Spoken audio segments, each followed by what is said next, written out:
వద్దు వద్దు, నన్ను నరకానికి పంపొద్దు. నన్ను చంపి నా కూతుర్ని అనాథను చేసిన వాడిని చంపకుండా నేను పోను. వాడు చేస్తే నీ కూతురు మళ్ళీ అనాథవుద్ది.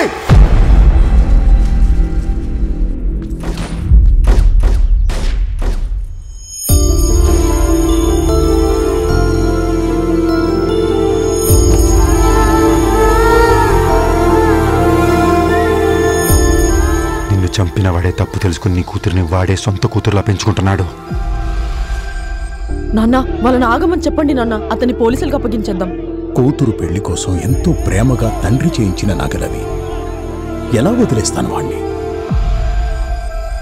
నీ కూతురు గురించి తెలుసుకోవడానికి వెళ్ళినప్పుడు మాకు నిజం తెలిసింది. ఆ కాత్యాయని ఎవరి దగ్గర కాదు, మురళి గారి దగ్గరే పెరుగుతోంది. ఇప్పుడేంట్రా, ఇది మీ నాన్న కాదు, మీ నాన్న చంపినాడని చెప్పి నీ కూతురు మళ్ళీ అనాథ చేయాలా? నీకున్న రెండే ఆప్షన్స్. ఒకటి, నీ పగ ముఖ్యమని వాడిని చంపడం, లేదా నీ కూతురే ముఖ్యమని నీ పగని చంపుకోవడం. నేను నమ్మను. నువ్వు చెప్పేదంతా అబద్ధం. కాదు, నిజం.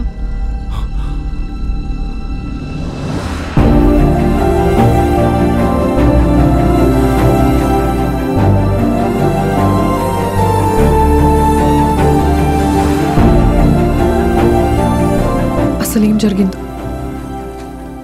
పెద్దమ్మ మొత్తం చూపించింది. పుట్టగానే చనిపోయిన నీ ప్రేమ కోసం ప్రాణాలే ఇచ్చేస్తావా?